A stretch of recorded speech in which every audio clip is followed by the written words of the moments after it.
How to enjoy your sweet peony bloom. Step 1. Find a bowl with a diameter close to the bloom.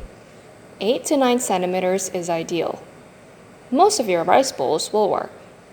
This way, your bloom will be mostly submerged in hot water and can hydrate evenly.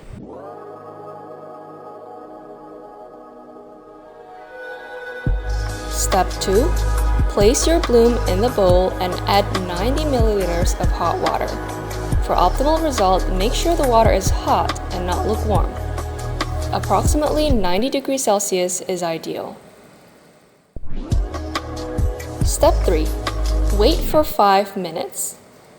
This amount of time is required to allow the bird's nest to rehydrate entirely. Step 4. Stir and taste. If you prefer less sweet, add a little more water to taste. Sweet peony is also delicious as a cold beverage. Simply add ice cubes and enjoy!